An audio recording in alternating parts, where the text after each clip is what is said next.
It's quiet for a second. No phone, no noise, no stimulation. And almost immediately, you reach for something. Your phone, a thought, a memory, a screen. Not because you need it, but because being here feels uncomfortable. That urge, that reflex to escape the moment? Let me explain why. You don't notice it at first because it feels normal. Scrolling, snacking, background noise, always something playing, always something pulling you away. You tell yourself you're just relaxing, or unwinding, or staying informed. But look closer. You're never fully present. Not at meals, not at work, not with people, not even alone. Your mind is always somewhere else. And that's not accidental. That's conditioning. You're living in a constant stream of distraction, and it's quietly controlling your life. Here's the truth. Your mind is addicted to stimulation, not pleasure, stimulation. Silence feels threatening. Stillness feels unsafe. Presence feels exposed. So the brain looks for anything to latch onto.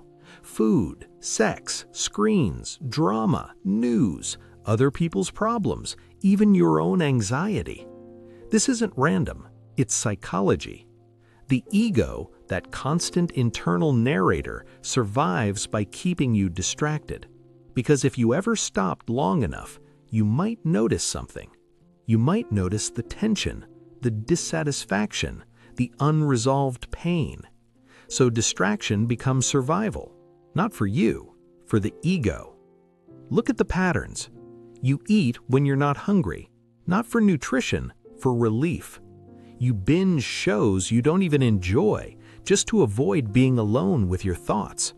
You obsess over politics, outrage, arguments, endless conflict. That's not curiosity, that's emotional stimulation.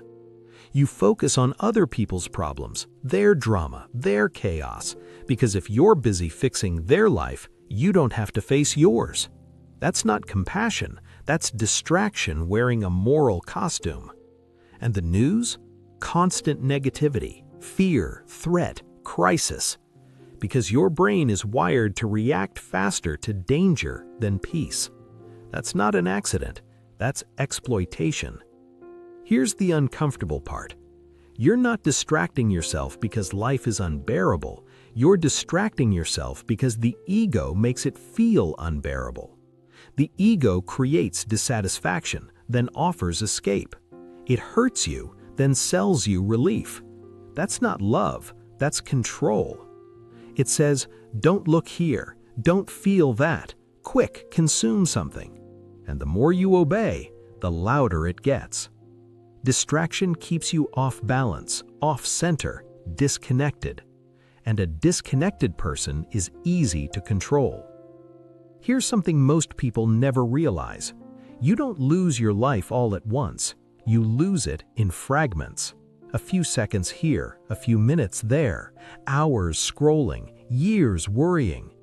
The average person spends most of their life replaying the past or worrying about the future, and almost none of it here. Which means you're technically alive, but barely living. The question isn't, is there life after death? The real question is there life before it? Here's the way out.